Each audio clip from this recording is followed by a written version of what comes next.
All right. Looks like we're having our first LinkedIn Live. Um, uh, I would love to introduce everyone to Sam shortly, but we'll wait about a few seconds to let everyone flow in. Infido team, if you can just slack me, if you can hear me, see me, just want to do a quick check before we start.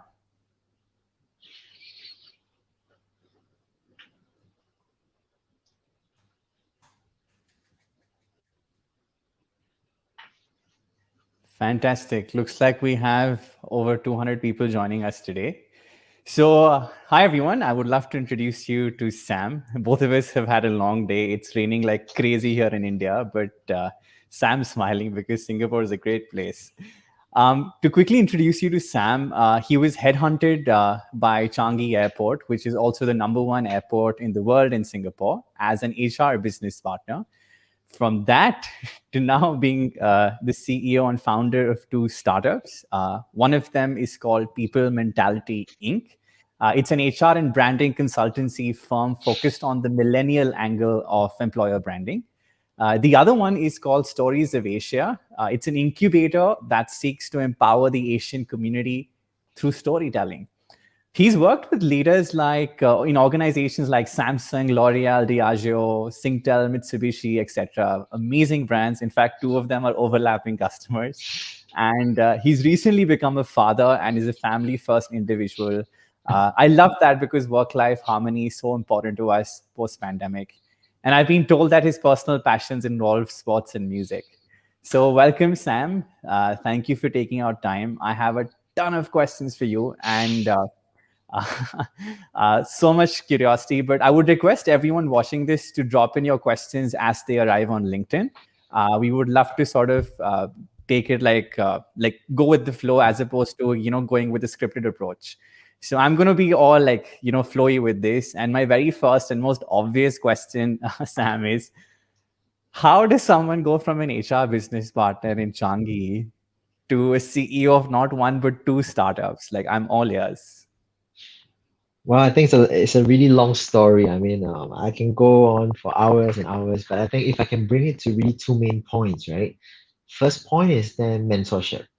I think mentorship has kind of shifted my thinking a lot, gave me a lot of confidence, a lot of conviction that this is what I wanted to do. And this is perhaps the best vehicle to get me to where I want to get eventually. So, you know, as a fellow startup founder, we always hear how, being an entrepreneur, a startup founder is so cool. And I think it's a bit overhyped in the market itself. It's a lot tougher than most people think, right? Obviously, right? So I think how I see is that whether it's an entrepreneur, whether it's a corporate leader, whether it's in the NGO space, government service, it's basically a vehicle, right? What vehicle suits you best to get you to your destination, to get you to your objective? That's something we need to think about. So I think mentorship has gave me that clarity back then when I was about when it's in Changi Airport, that was about 29, so about 5 years ago, 4 or 5 years ago, gave me the clarity, right? That perhaps entrepreneurship, something I didn't quite think about, as far as the best route for me to get to where I want to get eventually. So that is the first thing that kind of got me out of the corporate world. Second thing is then personal branding. So I would say that it's not difficult to set up a business, but to keep it going, to create the impact that you want to create, to sustain it over time and to scale it up. I think that's where personal branding has helped me a lot in terms of building up the credibility, in terms of building relationships, in terms of getting me all the opportunities that I've got over the past 4 years and counting. So mentorship, personal branding, in short, these are two key elements that got me from a corporate world to where I am now about 4 years after. Got it. And if I put myself in the shoes of an HR Mm. business partner, right? There are so many mental boundaries you have. Like, even if you want to become a CEO of two startups, right? Like, how do you overcome the self doubt and just like what sort of led you? What was the trigger to sort of jumping in and taking that leap of faith? It was the fact that I felt too comfortable. So I think Changi Airport, as everyone knows, is not just the best airport, but one of the top employers, at least in Singapore itself. So very comfortable, everything was great. And because of that comfort level, at that point I was 29, I was asking myself, like, at this early stage of my career, should I be feeling so comfortable? It just felt weird. You know, good pay, good company, good environment, good colleagues generally, good brand. But why am I so comfortable? And that's where I started seeking answers. And because of that, mentorship happened. Because of that, clarity happened. Because of that, I decided that perhaps the best vehicle to get me out was actually the entrepreneurship route. So that kind of got me out of that comfort zone, got me to think that perhaps what I wanted wasn't just a stable career. It was about building legacy. It was about creating impact. It was about bringing HR to the next level in my own way and to send a strong message to the public, to the HR profession that, we can do a lot more. And if someone like me, someone like Sam, an ordinary guy can do it, everyone else can do it. And with the community that we have, I think it's going to be so powerful. And that's kind of what got me started on this journey.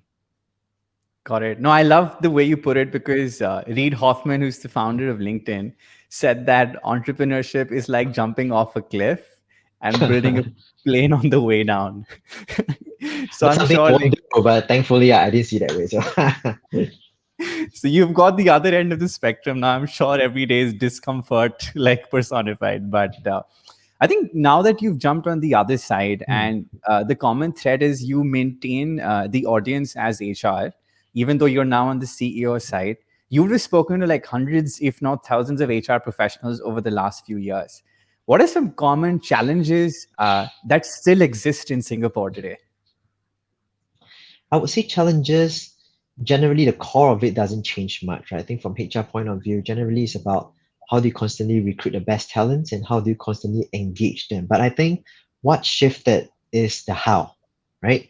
So how do you attract the best talents? In the past, it's just about back then it was a millennial engagement or attraction part. It was about creating nice videos, employee stories.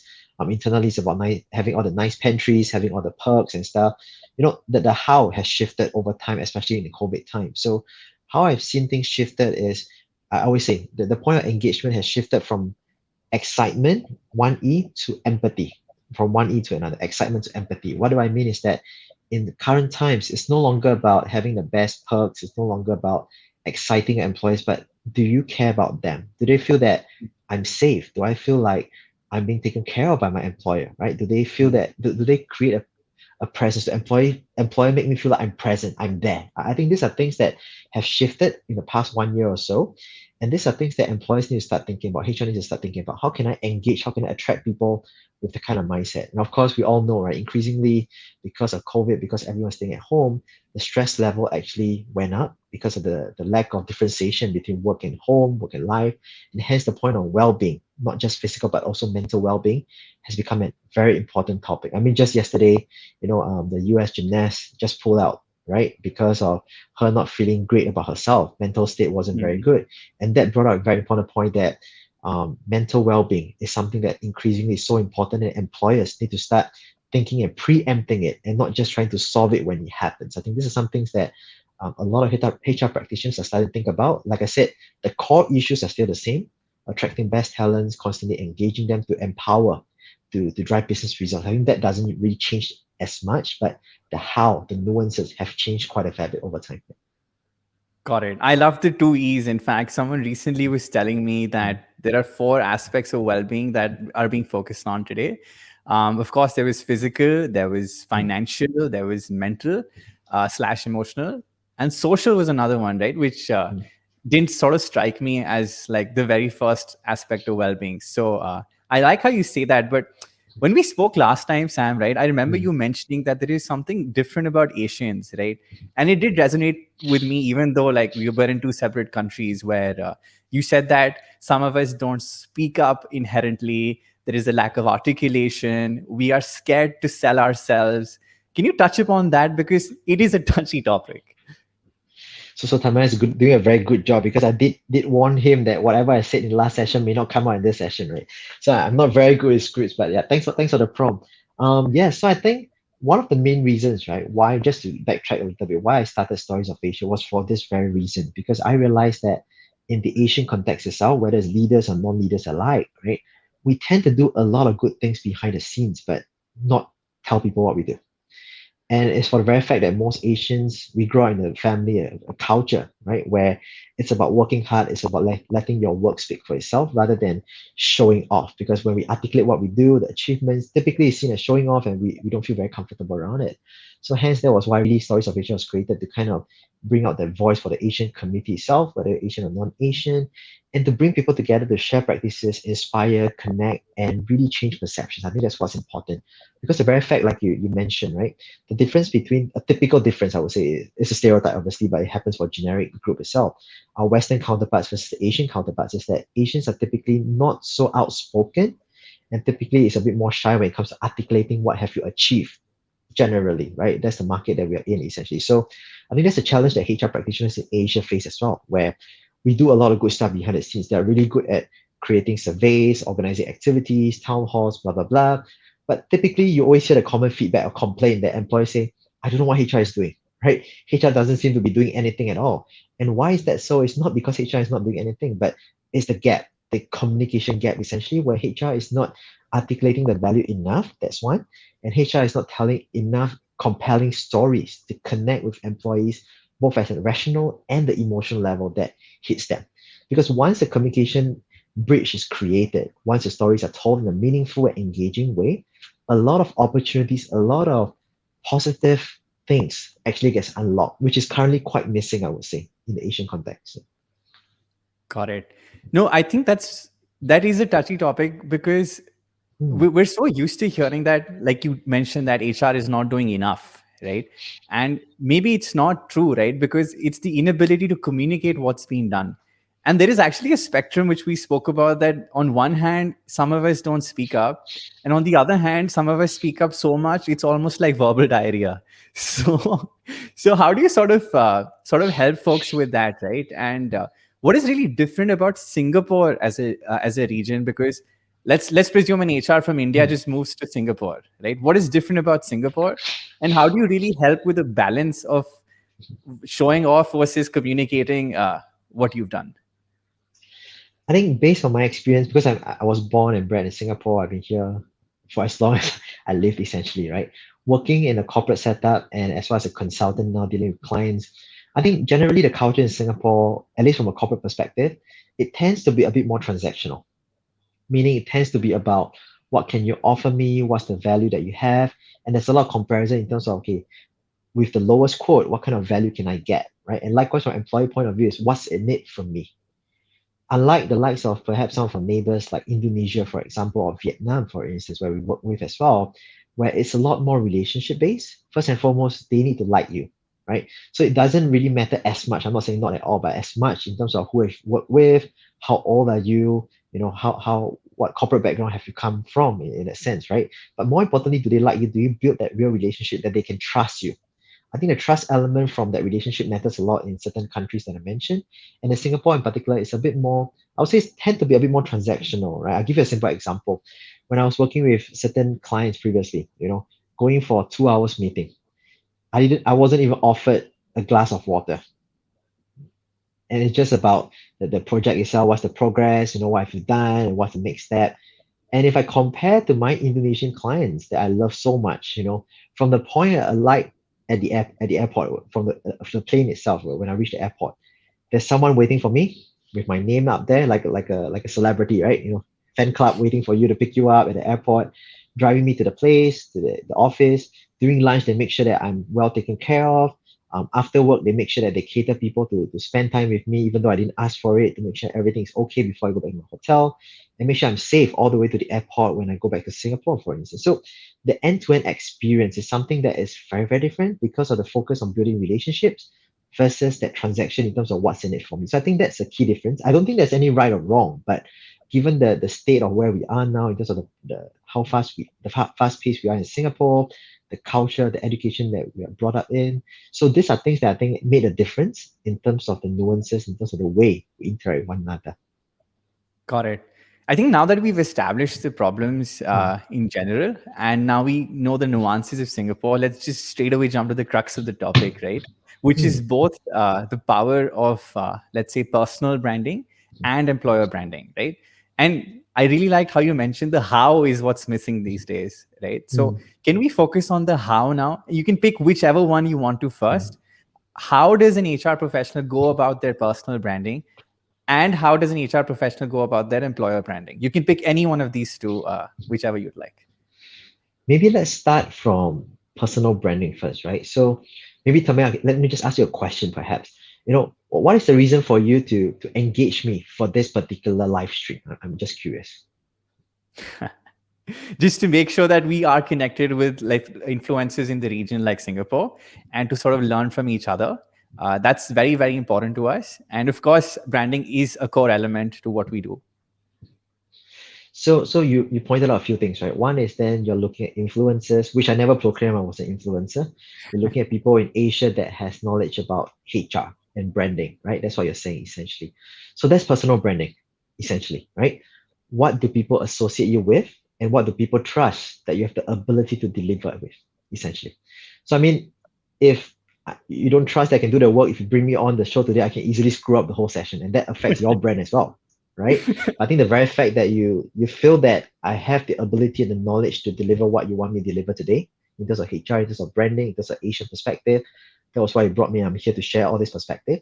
That is personal branding, right? That is something that I built over time through my content that's on social media, through my daily interaction, through our pre-interview chat itself, through the daily stuff that I do, interacting with different groups of people. That is how you build personal branding in the simplest form, essentially. It's about how people associate you with, or what people associate with, and whether or not people trust you. I think the trust is at the crux for all branding, whether it's corporate branding, personal branding, employer branding. Likewise, from a employer branding point of view, right? How can HR build, to your question? I would say start by looking inwards first. When we deal with a lot of employer branding consulting projects, a lot of clients tend to try to jump the gun, saying, what can we tell the public? What can we communicate outside? But usually we ask them to hold the horses, because before we tell the public what we want to tell them, what we stand for, we need to look inside first, look internally in terms of culture, in terms of what people are saying, in terms of what people resonate with. All these things are so important, because if you're just going out to set a high expectation in terms of the social media aspect of it, or to the campus recruitment, whatever it is, but what you can deliver is only here. The gap is huge, and the gap creates the frustration, right? Because that's the over promising element of it. And this is typically why people get attracted to a company and leave within, let's say, 1 to 3 months, right? Because of that failure to deliver what you have promised, and because that creates a frustration that is a result of over promising, essentially. So that employer branding, I would say, essentially, in the simplest form, start by looking inwards in terms of what you have first, from a culture point of view, from a strength point of view, and then find different ways through different touch points, different channels to communicate all these Mhm. strengths in the most authentic manner. Because you need to know that whatever you promise externally, you have to be able to follow through that commitment. So these are important things that, for a start, I would say it's not everything, obviously, that HR leaders need to start thinking about before they think about what employer branding is, or how can they go about building the employer brand. Got it. Now, if step one is to look inward, right, and be very, Hmm. very clear with what are the promises that you can deliver and not overpromise, focus on Hmm. building trust and so on. That's step one. Okay, let's presume I, as an HR BP, I'm clear now. What is step two? Next is then, okay, so once you establish what are key strengths, so that usually happens when you start with like an employer branding or culture audit of sort, right? So usually we do that through focus group, through survey, to kind of understand what are key highlights internally. So once you have that so-called toolkit in terms of, what do you have, next is then thinking of how can I distribute it, right? Distribution happens both internally and externally. And one very powerful thing that we have worked with a lot of clients in the region is brand, or rather employee brand advocacy. Why? Because a lot of people focus too much on social media, where perhaps it's of course a very easy way to do it, a very cost-effective way to do it, but it still kind of lacks a bit of the authenticity and the human touch to some extent. What can make a lot of difference is then having employees as advocates to say things on your behalf. And imagine this, right? If HR or corporate comms is the only one saying how good we are in this day and age where we have access to all the information in the world, we know that we're not going to trust it 100%. But if you're hearing from so many employees, not just a small pool, but so many employees in the company, they may say different things, but constantly positive things. And there's a common thread around it, there's a common theme around it. That's where it becomes really, really powerful. So that's where I would say, after understanding what you have internally, is now thinking about how can you distribute it across different channels, and who are the stakeholders that are there to help you distribute the message both internally and externally. Got it. No, I love how you mentioned that it's important not to blow your own trumpet and involve the employees. But one of the audience members, in fact, Mm, many of them have a question around mm, there is personal branding for the outside world, there is employer branding for the outside world. What about internal branding, right? Where there is so much happening behind the scenes. How can the HR sort of make sure that it's communicated in the right way to the internal teams, right? So, in fact, it's come up on our screen. What are some practical ways that HR can articulate value to their own employees? So thanks, Cassie, a lot for the question. I really like her profile pic. Seems like she's taking down notes already. It's really cool. Hi Cassie. Thanks for dialing in. So I think to your question, I would say personal branding, right? The misconception. Let's go back to that just now, right? So just now I asked Tanmaya why did he invite me? Because of the impression he has, who he associates me with, and what he trusts that I can deliver essentially. So likewise, it's the same for HR, right? It's not just about external. It's not just for social media. Think about it. Before the social media age, personal branding already existed, and we usually term it as reputation, right? So why do certain HR professional, HRBP, for example, in companies receive more inquiries from employees, and certain people, perhaps employees are usually having an arm's length away from them, right? It's the personal branding already, right? What do people associate you once again? Are you a trustworthy person? Can you keep my secrets? Are you able to solve my problem? Are you approachable? All this is part of your personal brand, right? How do you articulate all this value is basically through your actions. For example, if I'm constantly telling my employees everything is no, I'm so busy, I don't have time for you, that is one way to tell them essentially that I'm not interested.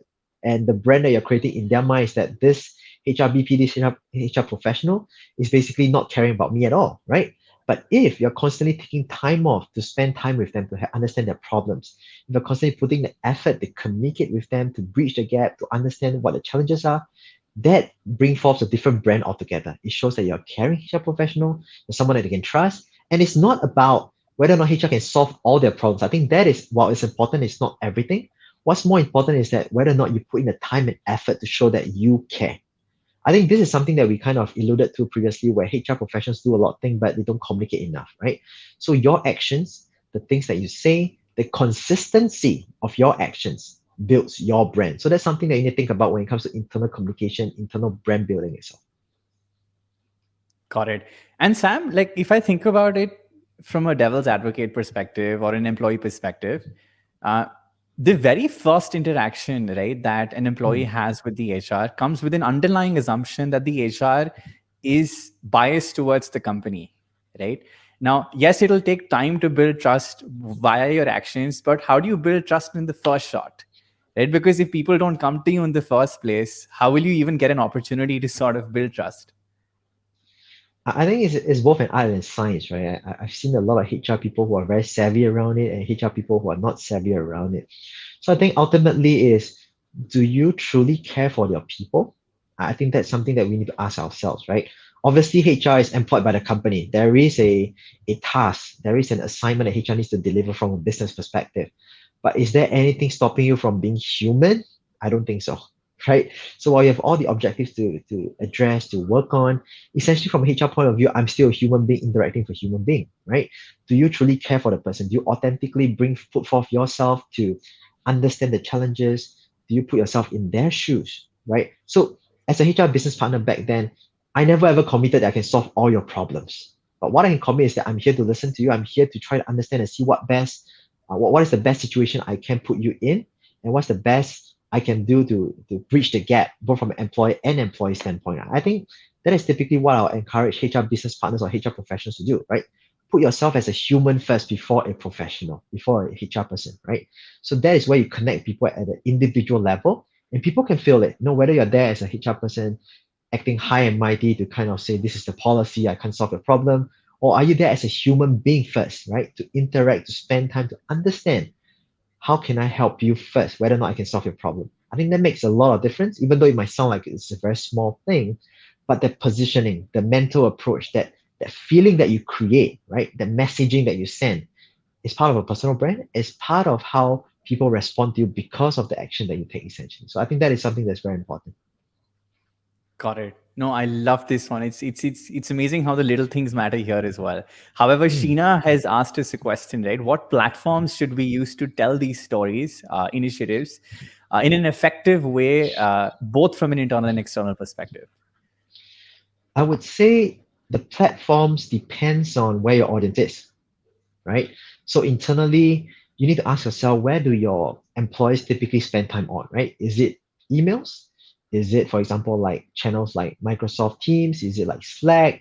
Is it at certain news bulletin? Is it WhatsApp? So understand first and foremost where your audience attention is first, right? And then understand based on each platform, how can I put forth a message that is most palatable to them? So for example, if it's officially on like the news bulletin, typically people expect something that's more official. The tonality probably has to be more official, right? But if you're looking at WhatsApp, for example, it's more casual, it's more like a chat. How can you put forth something that's more casual, something that's more conversational, for example? So first and foremost, understand where your audience is, and based on where they are, the channels itself, what are the expectations of each channel? So that's internal for a start, right? Externally, similar concept, right? Let's say they're on LinkedIn, let's say on Facebook, there are different expectations. LinkedIn, for instance, we all know is about thought leadership, it's about professionalism, it's about things that are a bit more thought provoking. For example, that's why you want to have that kind of tonality involved in a similar message. And for things like Instagram, for things like Facebook, it's a bit more casual, it's a bit more lifestyle. That's where your tone has to be shifted a little bit, right? So at the core of it, understand what's the key message. So, for example, I want to tell employees that we care for you because of ABC. How you put forth in terms of the tone, in terms of the messaging, in terms of the order, for example, can vary, right, across the different channels. So that's where you need to think about in terms of the message, first step, in terms of where employees are, in terms of channels, and last but not least, what are the different messaging, the tone that I need to adjust accordingly for each respective channel. And this will help you to better address your audience's needs, and that's where you hit them straight in the heart. I think these are things that we need to consider when it comes to messaging, when it comes to engaging with our employees as well as external stakeholders. Thanks, Sam. In fact, this reminds me of a conversation I was having with an HR leader at Mm, Uber, where she mentioned that sometimes, right, like we should just ask our employees what they want, right? So, for mm, example, this was in a context where she said, why don't you just ask employees how often you want to survey them, as opposed to running random scientific surveys, right? Or in this case, we could ask the employee, what platform should we use? Or what stories should we tell? mm, Which, by the way, is our next question from Jackie Freeman, where she mm. says, what stories should HR be telling? So it's a broad question, but I'm curious to know what you have to say. So as a business student, I'm trained to use the word depends. That's usually the favorite word. Consultant and business students say depends, right? But Jackie, thanks for the question. I think let's just assume that in the current situation, employees are working remotely, they're not so engaged. So I think stories that you can tell them in this current situation that we kind of scoped out for a start is really stories about, how can we as HR professionals, how does the company care for such people, and what are some channels for them to kind of constantly feel like they're being valued, constantly feel like they're being present, essentially. Because the challenge in current times is that everyone is at home behind a computer doing their work really, really hard, but often no one really engages them and they feel like, am I still being taken care of? Have I been forgotten, for example, right? So sharing stories of employees, for example, in this case, I mean, one example is that employees that even though they may be in remote setting, how is the employer still considering their presence? How is the employer still caring for them? I mean, one simple example in the market that's quite common recently is that employers are sending like care packages. So we do see a lot of people talking about care packages stories, right? How do I feel like even though it's a very small thing, it's just like maybe some drinks, some snacks.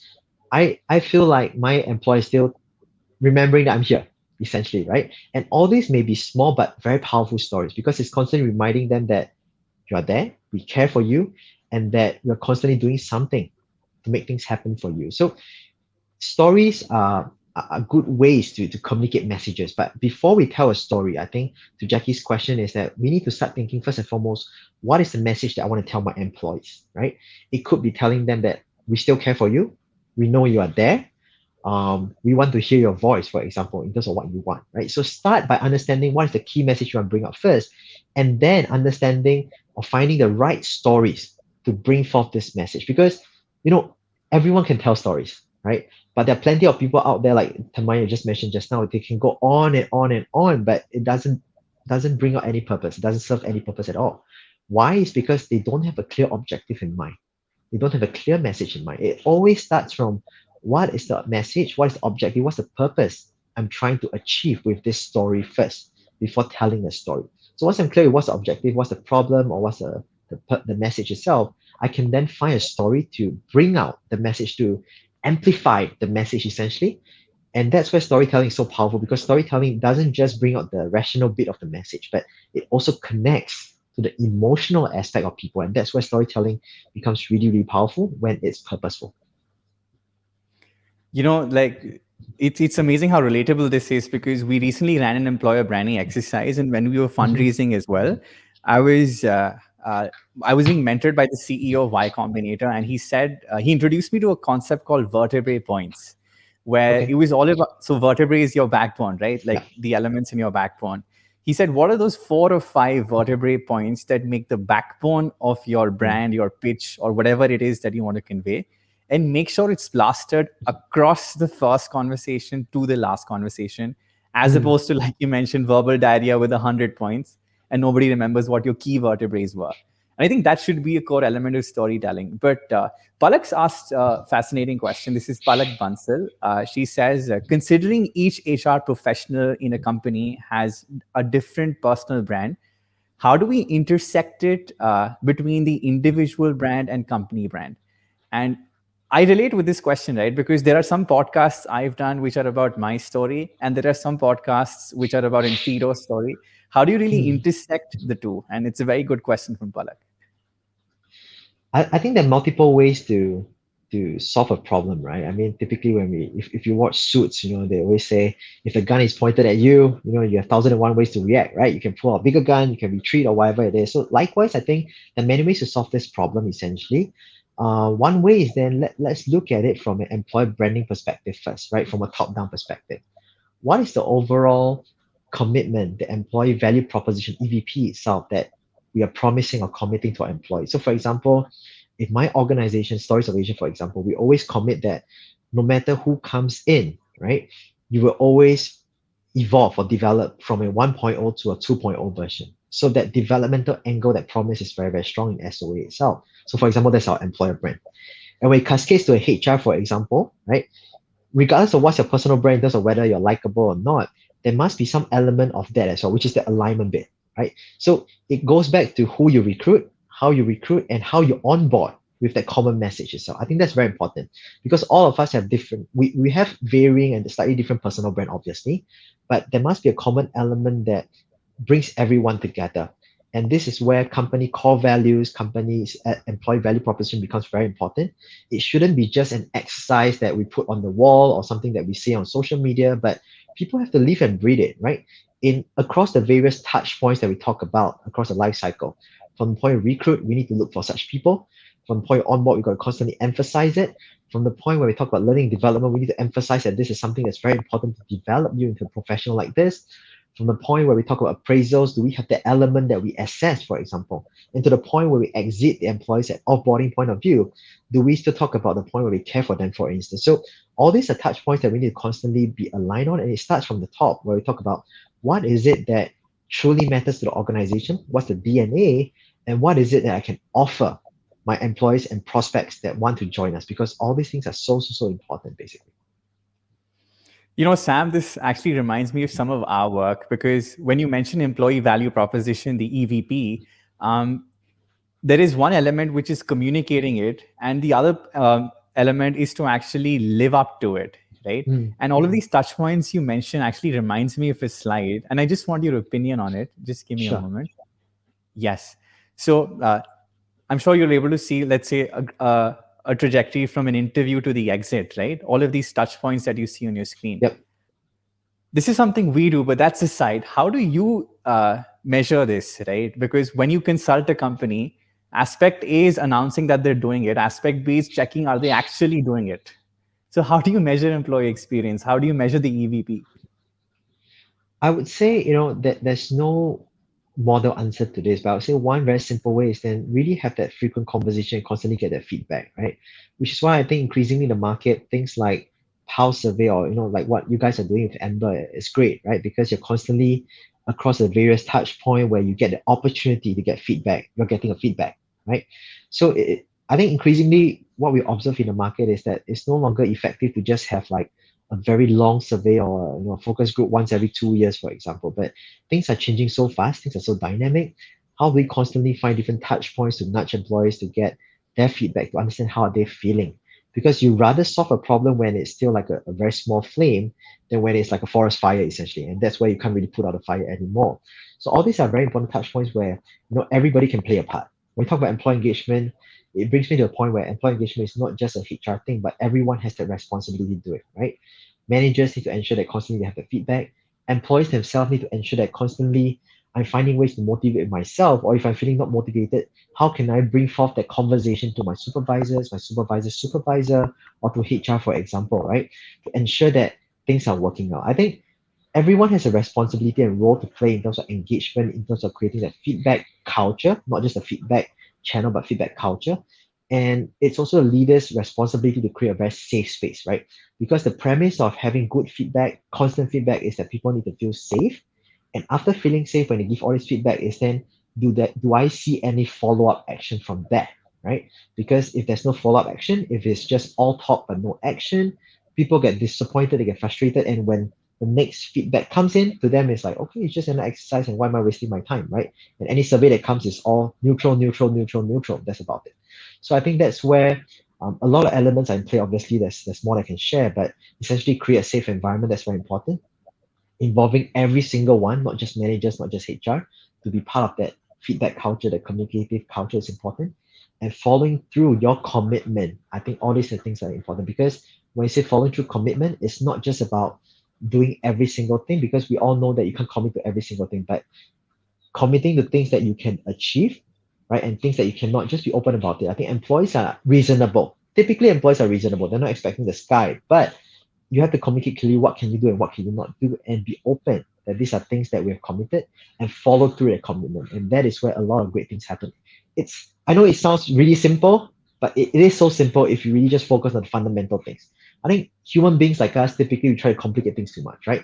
Thinking about what's the best technology we need, what is the fancy things we need to do, how do we communicate more beautifully, how do we with nice stories. All these are more like, for dish wise, it's more like a garnishing, right? But fundamentally, is the dish tasty? Do you have fresh ingredients? These are things that we need to pay attention to first and foremost, which is really important. I love the last line. On that note, we do have Mm. one last question, which is from Charsiska. I hope I'm pronouncing that correctly. She says that yes, she agrees that HR is doing so much, and yet it's still not enough. How do we sort of look at a low effort, high impact sort of approach to the HR work? I'll use an analogy of startups, right? So I think startups, what we don't have, which is supposedly a disadvantage, but also advantage, is that we don't have that much resources compared to corporate HR, typically. So if I draw an analogy, right, HR needs to start thinking like a startup. How can I use limited resources and leverage on them to create more impact?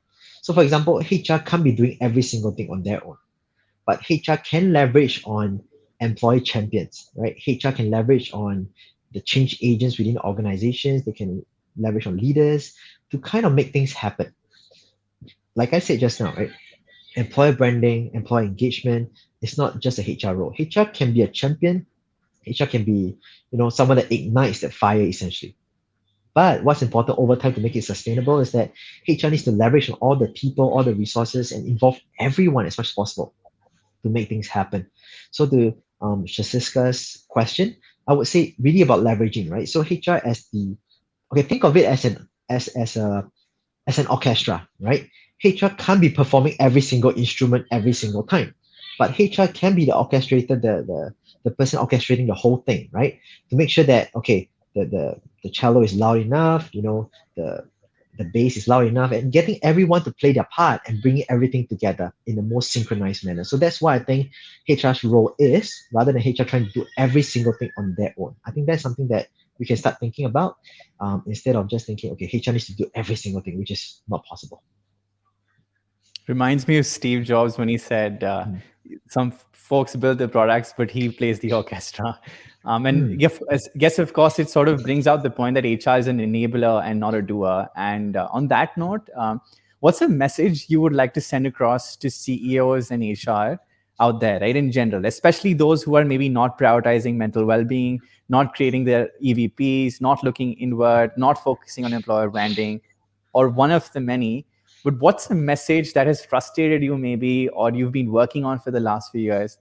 Where if I tell you that everyone, hundreds of people are listening to you right now, what's the message you want to give to the CEOs and HR out there? I would say start finding reasons how to become an employer of choice and not finding excuses why you are not competitive in the market. I think too many CEOs, too many HR leaders out there are complaining that, hey, because we're not the number one in the market, we can't attract the best talent, we can't, retain the best people, we're not paying enough. I would say to some extent that's a bit of a BS, right? Because everyone has their own unique selling proposition. Yes, I may not be able to attract certain groups of talent because I can't pay as much as my competitor, but do you necessarily need that group of talent, right? Ultimately, you need to find not just the best talent, but the best fit talent. If you're able to create an employer brand that's compelling, when I say an employer brand is compelling, it's not just external branding, but also internally, am I creating a right culture? Am I involving my people enough? Am I sending the right message consistently in an authentic and powerful manner? Am I constantly making the effort to engage people who may or may not be my candidates or employees? These are things that you can think about to become an employer of choice in the mind of people. And that's where, even for a small setup SOA, for example, in recent times, we have been receiving a lot of applications to join our company, even though we're not putting out any job roles, for example.